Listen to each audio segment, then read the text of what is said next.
Bakit kayo nataranta? Anong eksaktong, ano nangyayari?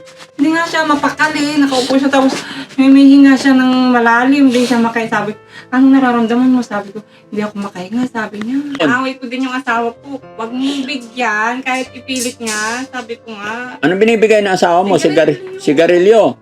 Dapat ang asawa mo unang mag-stop sa sigarilyo. Bakit asawa mo ang kasama, hindi ikaw? Paano paghinga niya? Paano pakita mo sa akin? Paano siya huminga malakas? Ganon. Paano? Sabi niya. Tapos hindi siya mapakali. Hindi, sige, diretso para alam ko yung gagawin ko. Ganon. Gumaganon siya. Si Kuya JJ, dapat nung tinakbo nyo ng ospital ng alas 11, Tinatawag nga siya ng asawa ko, lasing. lasing na naman. Nag-away pa sila. Nag-away silang magbayaw. Ano ang gabi, ganun pang kwan, pinagsusuntok pa ako sinuntok ko rin pinagtulungan ako Pinagtulungan ka suntukin? Tinawag ko lang siya Oo. na susuntukin ako ayaw ko naman masuntok ka, siyempre masakit po yung... Oh, pero may nararamdaman. sugat ka sa notay. So ibig sabihin nagpang-abot talaga kayo. Nagsuntukan talaga kayo. Daddy Frankie, ngayon ay tumulong, kaagapay mo. Good morning. Araw, Daddy Frankie. Kumusta? Hindi nga mabuti, Daddy Frankie. Bakit? Si Kuya Oliver, Oh. na-asma, hindi siya makahinga kagabi. Bakit? Nakakasigarilyo niya siguro. Anong kakasigarilyo? Oo, matigas kasi ang ulo niya. Pag yung mga nagtatrabaho, humihingi siya. Pati sa asawa ko. Oy, bakit bigyan ng asawa mo? Mapilit na. Hindi sa asma yun Ate Ansing. Hindi siya makahinga. Ano kaya yun? Tapos yung halak niya malakas. Wala pang isang buwan siya sa'yo. Sa sigarilyo na sinisisi mo, hindi. Ay, Diyos ko, nataranta nga kami kagabi, Daddy Frankie. Hindi kami nakatulog. Ano nangyari? Anong oras? Gabi na mga alas 10 na. Bakit kayo nataranta? Anong eksaktong, ano nangyayari? Hindi nga siya mapakali. Nakaupo siya tapos humihinga siya ng malalim. Hindi siya makain. Sabi ko, anong nararamdaman mo? Sabi ko, hindi ako makahinga. Sabi niya. Nagpainom ka ba ng gamot sa kanya? Tuloy-tuloy ba yung gamot niya? Oo, hindi ko man kinakalimutan yung gamot na. Baka napagod naman. Ano bang ginawa niya kahapon? Wala naman, Daddy Frankie. Paupo lang dyan. Yung alam kong dahilan yun, yung pagsisigarilyo niya. Bakit kasi hindi mo binabantayan? Sa shelter kasi, ay sa bahay ko kasi ang Ate Ansing, hindi talaga siya makakapag-yosi or what. Oo nga, yun ang alam kong dahilan ng pag-asma niya. Kagabi? Oo. Ano oras? Mga 10 o kaya 11, Daddy Frankie. O nasaan siya ngayon? Saan si Oliver? Kagabi, pina-check up siya ng asawa ko. Binigyan siyang gamot. Ngayon, Saan siya pina-check up? dyan po sa may PGH. Oh. Kay General Hospital. Ngayon po, pina-x-ray po ng asawa ko, kaya wala po siya. Ano po? Pinag? Pina-x-ray po. Oo. Kaya wala pa po sila. Baka mahaba po yung pila. Kinabahan talaga ako, Daddy Frankie. Ay, Diyos ko, kakulagot ako nito kay Daddy Frankie. Sabi niya, pinapabayaan kita. Sabi ko, kaya nga, hindi kami nakatulong na masyado. Huwag kang mag-isip na mananagot kay Daddy Frankie. Ang isipin mo, yung kapatid mo. Siyempre. Hindi sa akin. Kumbaga yung gagawin mo is para sa kapatid Hindi, mo. baka isipin mo, pinabayaan ko yung kapatid ko, Daddy Frankie. Siyempre, ako yung nangangalaga sa kanya. O ano Nangangalaga nangyari? ako sa iyo, na nandito na sa poder ko. Baka may masabi ka na pinapabayaan ko. Pero ginagawa ko naman yung magagawa ko. Nakikita naman ng mga trabador na inaalagaan ko naman yung kuya ko. Matigas lang kasi yung ulo niya minsan. Hindi. Kailangan, kahit anong sabihin niya, sa amin, hindi pwedeng masunod ang gusto Tama, nila Kuya. dahil para sa kanila yon. Naaway ko din yung asawa ko. Huwag mong bigyan kahit ipilit nga. Sabi ko nga. Anong binibigay ng asawa mo? Sigarilyo. Oo. Dapat, ang asawa mo unang mag-stop sa sigarilyo. Oo, yun ang hindi niya matanggal, Daddy Frankie. Mamamatay siya pag tinanggal niya yun. Kalokohan yon, salitang palusot lang yung Hindi mamamatay. Yung mga adik na sa sigarilyo, Daddy Frankie, hindi na sila mabubuhay. Adik ba yung asawa mo? Oo, nakakailang kahayan, maghapon. Papatukan ko talaga yung asawa mo. Ay, Diyos ko, na... Buti. Ay naku. Malaking problema pala yan kung adik na yung asawa mo. Kaya nga, sabi ko, ang tigas ng ulo, nag-away nga kami kagabi. Ang tigas kasi ng ulo mo, sabi Matigas ko. ulo ng asawa mo. Pati si kuya ko. Dalawa sila. Oo. Nga kanina, dumating yung mga nagtatrabaho, humihingi na naman. Ay, Diyos ko, wag na. Sabi ko, matigas yung ulo mo, ako yung mayayari, sabi ko. Na, pina-extra nga, hindi pa sila dumating. Una, check up. Tapos umuwi, ngayon x-ray. Bakit asawa mo ang kasama, hindi ikaw? Nagkatid kasi ako ng mga anak ko dati, Frankie. Yung mga anak ko, ako naman ang gustong magkatid. Iba kasi, iba pa rin yung asikaso. Marunong naman yung asawa mo doon. Oo, alam naman niya ang gagawin niya. Baka hindi x-ray gagawin nila, baka sigarilyo gagawin nila. Yun lang. Hindi, hospital naman yung pupunta nila dati, Frankie. Private ba yon? Hindi man, public yun. Public. O sa magkano nagastos? Kagabi, nagbigay akong 1,000. Kanina naman, wala nang bumalik yung 1,000. Kanina na naman, nagbigay na naman ako ng 1,000. Ang laki na pala ng gastos. Unang punta sa ospital, 1,000. Ngayon na naman, 1,000. Mahal kasi yung mga gamot na binigay. Gusto mo kunin ko yung mga gamot? Hindi, usap muna tayo. Unang check-up, anong sabi ng doktor? Wala man sinabi, basta binigyan, pinausukan yata Daddy Frankie ng nebulizer. Ngayon, pinauwi. Binigyan ng gamot, pwede pinainom ko naman. Siyempre, alam ng doktor, pina-check up, alam nila kung saan cause, kung ano nangyari, bakit hindi siya makahinga.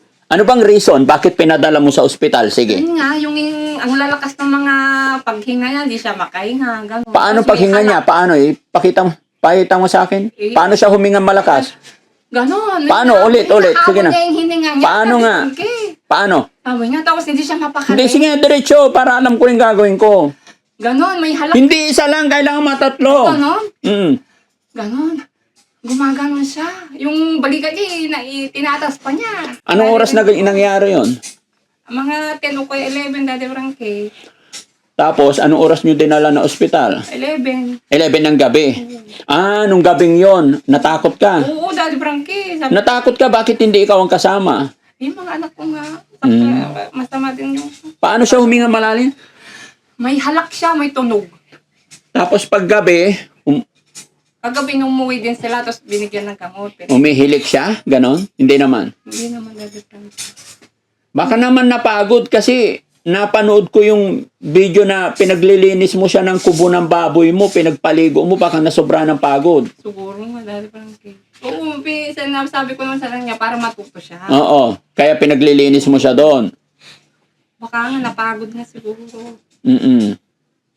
Ay, sa susunod, hindi ko na ano yung... Tapos, nung pagka-uwi, ngayon pinababalik sila sa x-ray. Hindi, sabi ng hipag ko, pa-x-ray mo, sabi niya. Sinat niya ako pa-x-ray mo para malaman natin kung ano yung sanhi ng paghinga niya ng ganyan, sabi niya. Kaya sinunod ko naman, syempre mahirap na, baka ako ang sisihin. Daddy Frankie. Pag ganyan na lagi sa ospital, mauubos yung pera mo.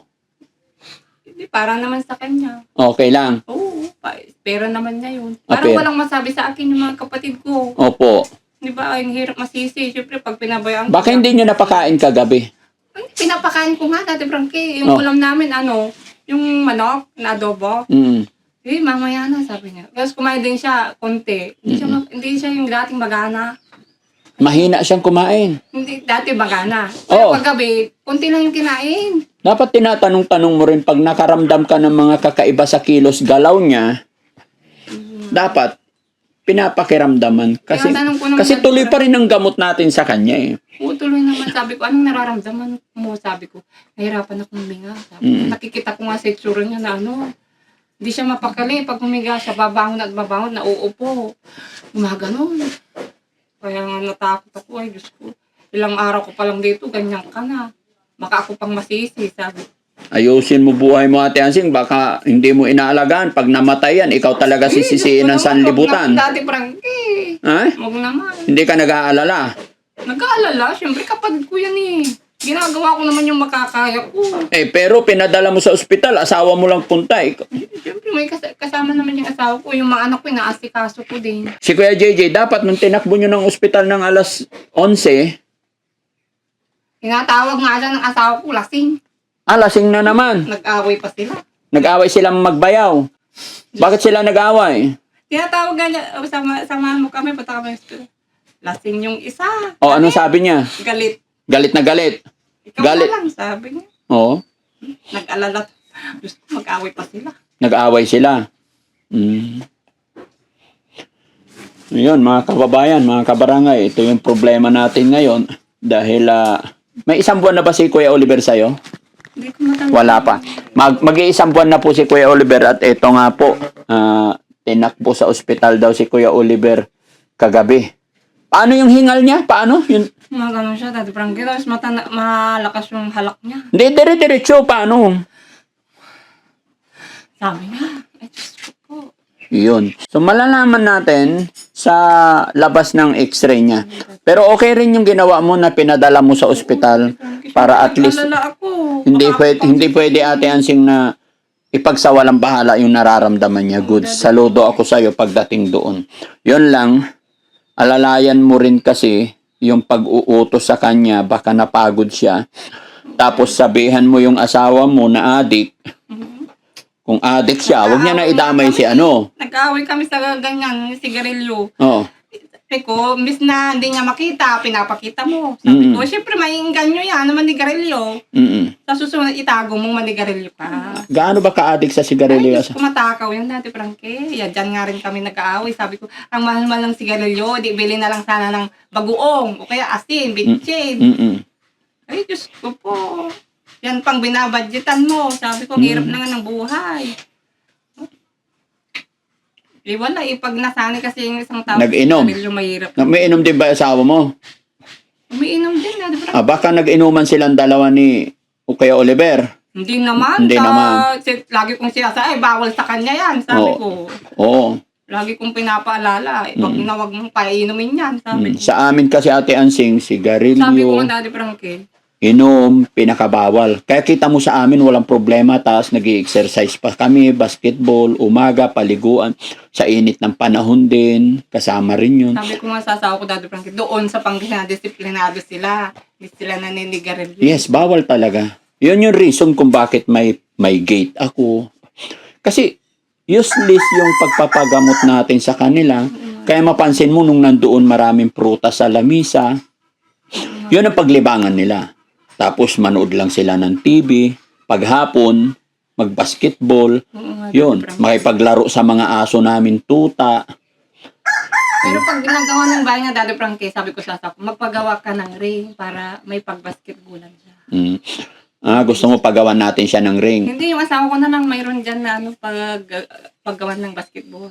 Yung poste na lang yung papatayin. Para maglaro din yung mga anak ko, malibang-libang sila. Ilan taon ba yung anak mo panganay? 11 na dahil. 11. Tapos- Babae yun ah. Ay lalaki. Tapos yung pangalawa lalaki din. Lalaki din. 7. Ilan anak mo talaga? Tatlo.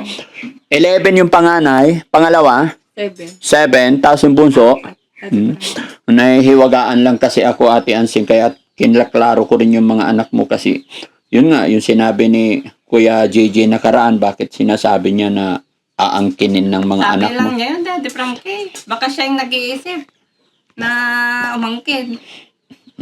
Diba, yun nga, ayaw niyang tumulong dyan sa kawayan. Ako lahat ang nag-ano dyan. Akong nagpusa para sa kapatid ko. Sabi ko, tumulong-tulong ako dyan. Hindi, kasi nahihiwagaan ako kasi sa edad ng mga bata na yan, 11, 7, 2 years old, kahit sabihin natin 15 years old, hindi mo pa makikitaan ang mga bata na interest kung ano man, madalang. Kumbaga, ang priority, makikita mo sa bata, mga kababayan, is mag-aral, maglaro, kumain, matulog. Yun lang makikita mo sa bata. Saka, nakapokus sila sa pag-aaral nila. Daddy Yes. Frankie. Saka, Pero- pinapaunawa ko sa mga anak ko na, tito nyo yan, kapatid ko yan, huwag niyong pakitaan ng masama, mahalin nyo. Yun ang itinuturo ko sa mga anak ko, unawain nyo. So, yun mga kababayan, sa ngayon po talaga, nagulat ako pagdating namin dito sa bahay, is ito ang bungad sa akin ni Ate Ansing na yung kapatid niyan si Kuya Oliver is inatake ng sakit na hindi makahinga. Pero ano sabi ng doktor? Asthma o ano? Hindi, wala man sinabi ng asawa ko. Wala pang findings kasi hindi pa Pinausukan lang. pinausukan lang tapos umuwi. 1,000 na yon? Hindi, yung mga gamot niya, ang mamahal. Sige. Okay. And then ngayong umaga, anong oras umalis? Kanina pa, Dati Frankie, mga 8:30 ganun. Sige, hihintayin namin, no? Nag-away sila kagabi. Nandun sa waiting siya, nagiinuman yung isa. Tinawag daw niya. Check up natin si Oliver. Hindi makain. Galit daw yung isa. Ha? Galit. Galit. Anong sinabi? Paano sila nag-away? Ikaw na lang, sabi niya. Ewan ko, mga salita nila wala naman ako doon. Tapos dumating yung asawa, pinagalitan ko. Ba't kasi nagtawag ka pa? Alam mo namang lasing. Diniretso mo na lang sana, sabi ko. Kung ikaw yung makauna-awad, ikaw na lang. Magtatawag ka pa kasi ng kausap mo na magpa-check up. Hindi ba talaga magkasundo yun si... Hindi naman. Nagkakasundo? Hindi naman sila nag-aaway. Ngayon lang sila nag-away? Ayaw kong nag-aaway sila. Ayaw ko rin. Huwag naman sanang umabot sa magsakitan. Okay lang magsabihan ng sama ng loob. Sabi ko nga kaninang umaga, magkipag-ayos ka. Sabi ko, ayaw ko yung ganyan. Sino makikipag-ayos? Yung asawa ko. Oo. Hindi, bibili ako ng gloves. Huwag naman. Gusto mo yata magsuntukan ng... Tapos ikaw referee. Ay, ayoko. Ito, payat ko na to. Ako pa yung mabasuntok. Gaga. Siyempre, ikaw referee, papanigan mo yung asawa mo. Hindi kung ano yung tama, ayaw ko mag-away, magpasensyahan na lang. Sige. So, anong sinabi mo sa asawa mo? Kanina, Oo. pag-ayos ka, sabi ko. Kung ano man yung fan, pag yung tapos na. So, anong sabi ng asawa mo? Oo, sabi ko. Payag. Bakit siya makikipag-ayos? Kung tama naman yung sinabi niya na ini-invite lang niya para itakbo sa ospital. Siyempre, Baka may sinabing hindi maganda. Para walang gulo. Para walang gulo. Siguro, meron din nasabi na hindi maganda, kaya nagalit din yung isa. Sige, huwag kang mag-alala. Kakausapin ko. Try ko yung best ko para maging maayos, no? Joke lang yun, di ako magbibigay ng gloves. Ano yun, sagutin ko pa yun. No? Sabi ko nga, nakakaya kay Daddy Frankie. Tumutulong na nga na nagpapagawa ng bahay. Ganyan pa yung nangyayari. Sa totoo lang, medyo nag-iisip ako kung anong gagawin ko. Lalong-lalo na sa pabahay natin na naantala, na-stop dahil sa hindi ninyo pagkakaunawaan. Pero gagawan ko ng paraan yan mga kababayan. No? Gagawan ko ng paraan kasi hanggang ngayon talagang stop muna yung bahay.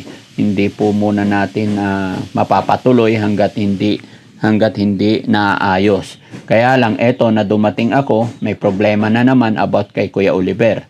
Kaya mga kababayan, bigyan nyo rin po ako ng payo, suggestion ninyo, paano natin maayos ito. Dahil ang ginagawa lang ng Team Daddy Frankie, sumusunod po ako sa sinabi ni Nanay Ansing unang-una doon sa pagsimula kasi talagang laging wala si Kuya JJ dito. Ito yung nirereklamo ni Ate Ansing na laging wala si Kuya JJ. Pero nung simulan namin yung bahay, ay talagang tinanong ko siya. Ay sabi naman sa akin ni Ate Ansing is nag-usap-usap na sila. No? Hindi naman totally dikit yung bahay sa bahay ni Ate Ansing. Medyo naurong lang talaga dito. So, iniintindi ko rin naman yung paliwanag ni Kuya JJ. Although ang usapan talaga kung saan tinanggal yung kawayan, doon talaga sana itatayo yung bahay. Ang problema, nalihis. Hindi nadaga na yung pinagbunutan ng kawayan. Ito yung kawayan, dito na yung bahay. Supposed to be, dito dapat. Pero ang pagkakamali ko talaga, hindi ko na nahintay si Kuya JJ dahil nagtiwala ako sa sinasabi ni Nanay Ansing na nag-usap na silang magkakapatid.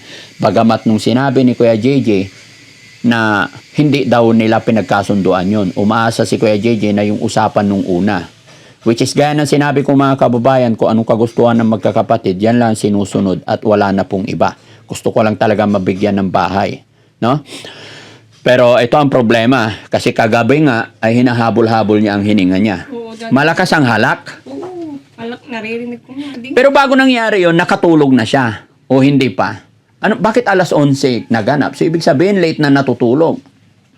Oo, dati, kasi nga hindi nga makahinga, di ba? Mm. Pero pag hindi naman siya ganun, mga 8 tulog na siya. Kasi maaga din kami kumakain, pinapainom ko na siya ng gamot. Para hindi ko makalimutan. Saka marami din akong trabaho para makahiga na rin ako. Para hindi na ako bumangon. O ito na yung gamot mo para hindi ko na ibigay mamaya kasi gusto ko. Tinitignan mo, pagbigay mo, hindi ka aalis, hindi ka tatalikod hanggat hindi na inom yung mga gamot, ha? Oo, dati. Baka, ito gamot mo, inom ka na. Talikuran mo na. Yeah, hinihintay kong minom ng tubig. Oo, hindi. Kailangan makita mo yung gamot na malulunok talaga. Tapos tignan mo nalunok na. Ganun lagi. Hindi pwede. Kami po, Mga kababayan, mga kabarangay, kami po, nung nandyan sa pangangalaga namin, pagkakainin ni Ate Feli, yun yung turo namin sa kanila. Ibibigay sa palad nila, kailangan makikita hanggang sa uminom ng tubig. And then, Kasi yung iba talaga, iipitin nila dyan. Pag talikod mo, pipitik nila dyan. Doon ka magtataka, bakit painom ako ng painom, walang nangyayari. Yung pala, pinipitik lang nila sa gilid, sa labas. So, hindi mo na makikita. Ganon yun. Always, siguraduhin mo na Naiinom. oo. Sige dahil bantayan ko. Ha? Isang buwan na siya dito, di ba guys? Isang buwan na. Isang buwan pa lang. Much more pagka umabot ng... Nung nga hindi isip ko, nagkalala ako, Daddy Frankie. Baka sabihin mo, pinapabayaan ko yung kapatid ko. Hindi naman.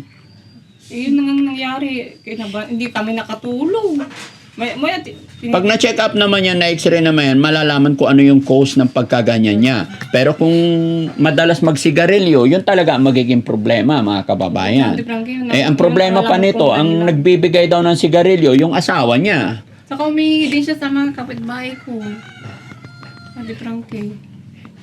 Hindi ko naman mabawalan. Sabi niya, isa lang to, sabi niya. Kaya... Sige, at kakausapin ko pagdating, no?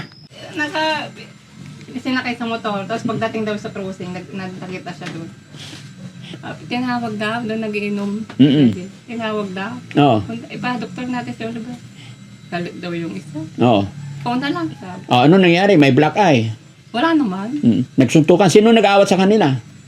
Kung lang yung parang hindi naman grabing suntukan. Kung kasama nila din na nagiinom. Oo. Ay, Diyos ko, sabi ko, wag nyo nang, hindi na kayo bata, matatanda na tayo. Kung ano man yung mangyayari, magpasensya na lang. Kasi Nakausap mo na yung kapatid mo? pwede. After nila magsuntukan. Umalis. Oo. Sabi ko, yung asawa kong pinagalitan ko, lumuwar ka, sabi ko, kung ikaw yung makaunawa, wag ka lang umimik. Nagtawag ka pa kasi ng kasama mo, hindi mo kayang mag-isang pumunta ng ospital. Pinagalitan ko dahil. Pero may karapatan naman yung asawa mo kasi bayaw siya, kapatid niya yung dadalhin, may karapatan siyang invite na itakbo. Pero bakit nagsuntukan? Anong simula? Ayaw nga sumama nung isa kasi lasing na. Pinipilit niya. Sa bagay, kung lasing na, hindi na rin talaga pwede. Ito yung problema, mga kababayan, kasi si Kuya JJ talaga hindi basta-basta mapagbitaw ng salita pag hindi lasing. Kumbaga hindi niya masasabi. Pero pag lasing na, yun, masasabi na niya yung gusto niyang sabihin. Pero okay, sana mahintay ko si Kuya JJ at mahintay ko rin yung asawa mo para makausap ko sila, no? Pati si Kuya Oliver, importante si Kuya Oliver makita natin sitwasyon, kalagayan niya. Makita natin, malaman natin kung ano nangyari, bakit ganun, hinahabol niya yung kanyang hininga. Ano naramdaman mo? Nakita mo yung ganun? Kinabahan ako dati, bang nataranta ako Hindi ako ang masisi pag may nangyari sa kanya. Ginagawa ko naman yung lahat. Yung pag-aasikaso ko. Hindi kaya na high blood din siya? Hindi ko lang alam dati, Frankie. Sabi ng hipag ko, wag ka kasing pakain ng pakain. Baka naman high blood daw siya. Siyempre, pag gutom, tinatanong ko, gutom ka, gusto mong merienda, pinabibili kong tinapay yung anak ko. Alam na, siyempre iniisip ko din, baka gutom. Hindi naman basta-basta gusto mo kasi mataba na yun. Di bali, basta titignan ko mamaya. Hey, Oliver! Ano nangyari sa'yo? Nagpa-hospital, Daddy. Ha?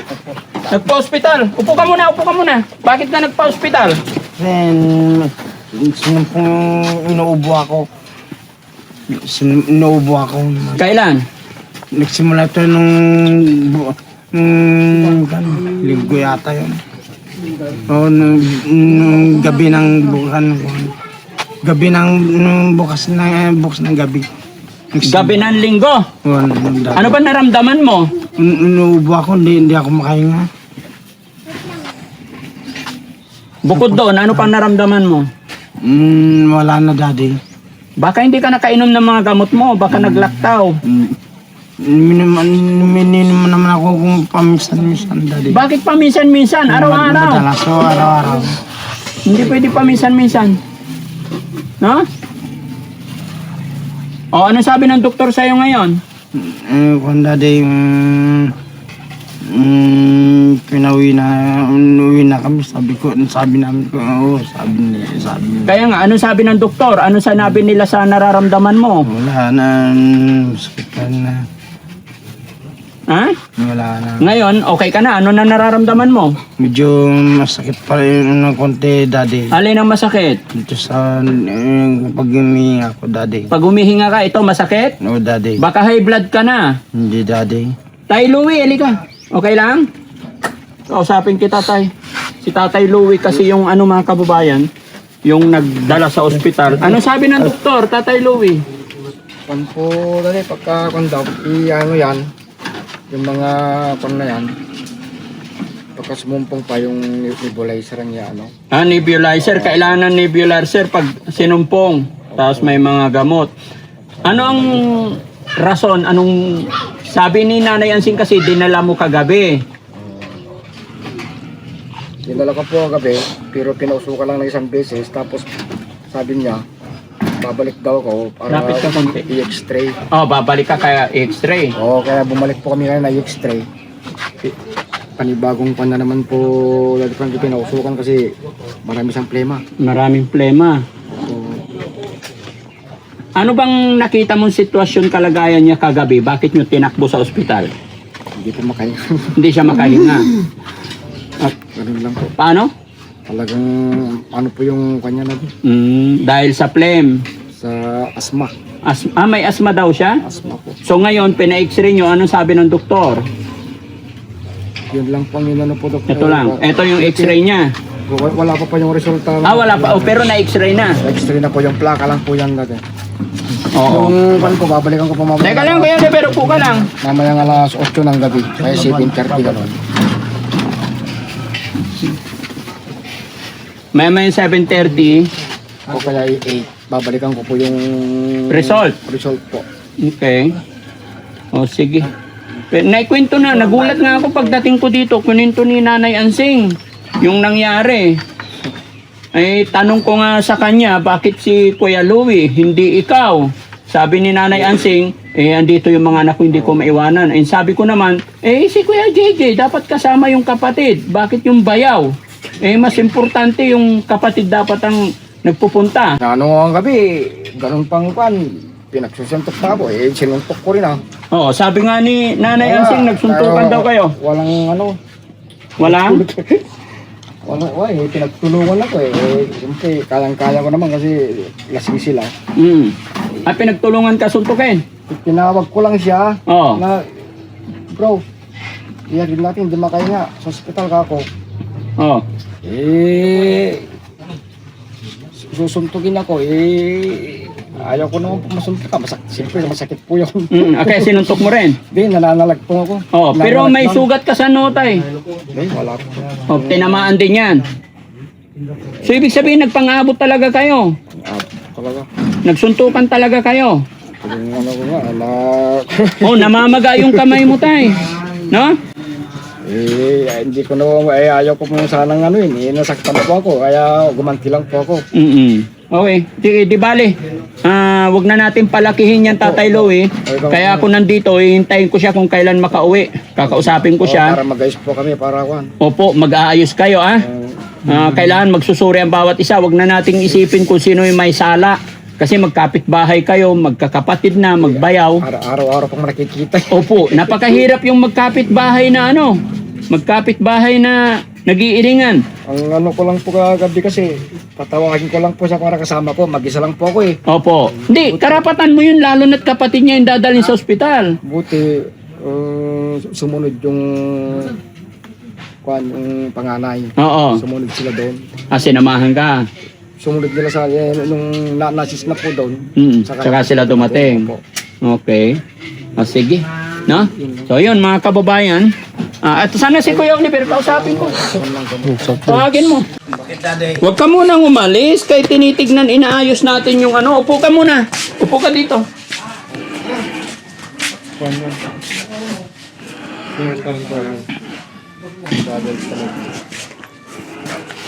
Dito ka. Upo. No, Daddy.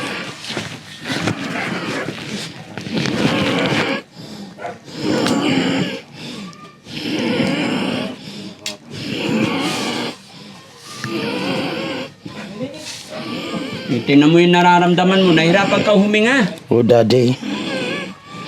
Sabi kasi ni Nanay Ansing, nagsisigarilyo ka Hindi na, na. Daddy. Wala naman, oh. Huwag kang sinungaling kasi. Hindi, Daddy. Ayoko nagsisinungaling ha. No, Daddy. Gusto mo mamatay? Hindi, Daddy. Oh, para hindi ka mamatay, huwag kang magyuyosi ha. Oh, Daddy. Huwag kang inom ng soft drinks, huwag matigas Oh, ulo. Daddy. Oo ka lang ng oo eh.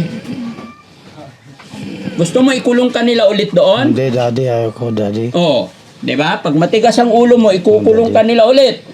No, Daddy. Kasi ang problema mga kababayan, sabi ni Nanay Ansing, nung napunta na siya dito, nagsimula na siyang makapagsigarilyo, nangihingi na, umaalis, mga kapitbahay, lahat na kung may mga gumagawa, humihingi. Tapos itong yung mga nagbibigay sa kanya ng yosi, kaya ito, tignan nyo, may halak. Oh, Daddy. Tapos, kasi naligo ka sa patubigan. Oh, Daddy. Matagal kang naligo, nagbabad, kaya nagkaroon ng maraming phlegm daw mga kababayan. Ang lakas-lakas nito mga kababayan, ang liksi-liksi nito eh. Tapos magkakaroon ng problemang ganyan. O, diba? Nahihirapan ka? Ano nararamdaman mo? Masakit tong lalamunan ko pa, Daddy. Unuubo ako, Daddy. Magsisigarilyo ka pa? Hindi, Daddy. Sigurado ka? Oh, Daddy. Kasi pag matigas ang ulo mo, hindi na ito ipapagamot. Oh, Daddy. Pag matigas ang ulo mo, wala, mamamatay ka. Gusto mo patay? Ayoko, Daddy. Pag ikaw patay, susunugin ka. Gusto mo? Hindi, ayoko, Daddy. Ayaw mo sunog? Mainit yun, Ayoko, mapapasok Daddy. ka dun. Ayoko. Alam mo yung ginagawa pag patay tao? Oh, Daddy. Iihaw nila Oh, Daddy. hanggang sunod. After kang ihaw, magiging powder ka na lang. Oh, Daddy. Gusto mo ganon? Ayoko, Daddy. Ayaw mo. Ayoko. Masakit yun. Masakit. Oo. Kaya huwag kang makulit ha. Matigas ulo ha. Oh, Daddy. Anong sinabi ng doktor sa'yo doon? Hindi ako naninigarilyo. Magpapakabait ako. Magpapakabait ako. Hindi ako maninigarilyo. Ganun. No, sige. Promise mo sa akin yan ha. Oh, Daddy. Tanggalin mo na yung sweater mo para hindi mainit. Wait lang. O, sige, tanggalin mo na yung sweater mo. Pawis na pawis ka na. Naka-sweater ka pa. Diba?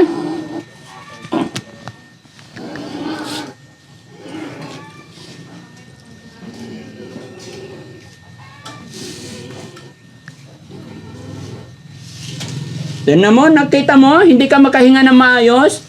Kaya pala hindi ka makahinga kagabi. Tapos wag sobrang kain ha. No, Daddy. Baka ma-high blood ka rin. No, Daddy. Saktong kain lang. Oh, Daddy. Ha? Oo. O, sige, wag kang lalabas ng bahay, pahinga lang. No, Daddy. Di ba nung nandun ka sa akin, walang sakit, walang problema? Oh, Daddy.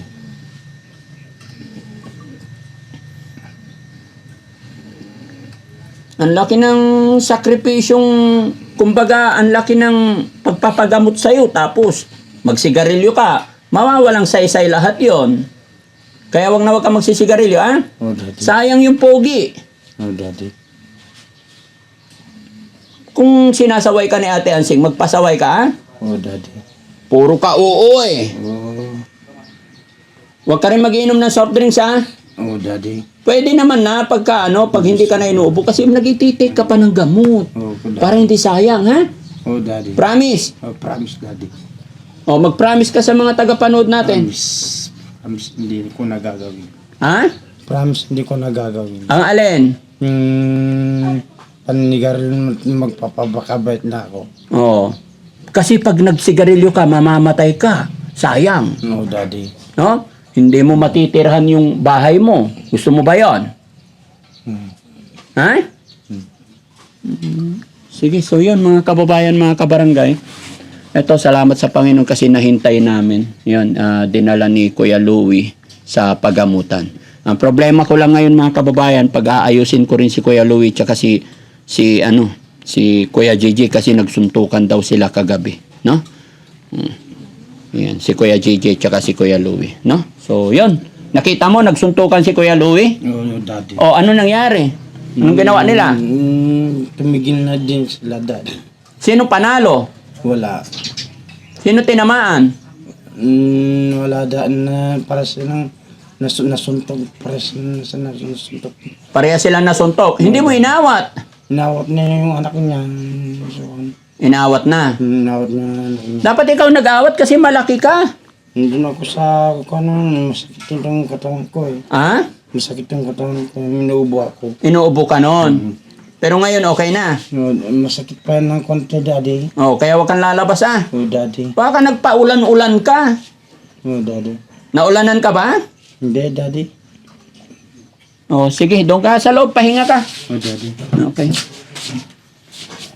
Taas mo yung shirt mo, nakikita yung ATM. Hindi ko naman iniisip yung ganyan, Daddy Frankie. Wala sa isip ko yan. Siya lang nag-iisip ng mali eh. Sino po? Si Kuya Jim. Si Kuya JJ. Ano ba yung nangyayari talaga sa inyo? Kasi, Ngayon lang yan nagkaroon ng ganyan, Daddy Frankie. bakit? Nung nalaman niya yata na mahigit 500,000 yung budget mo dyan. Parang akong nag-aalaga. Mm-mm. Ako yung nagliligpit ng dumi niya. Mm-mm. Bakit kaya ba nila yon? Yung linisin yung tayo niya pag nakatay sa short niya? Saka ayoko rin nang may masabi yung mga tao. Ganyan. Yung kapatid nila pinabayaan. Kung ipapahintin nila itong bahay niya, Daddy Frankie, ibibigay ko sa kanila yung kapatid ko. Sila na yung bahala kung kaya nilang alagaan para maramdaman nila yung hirap mag-alaga ng may ganyang sakit.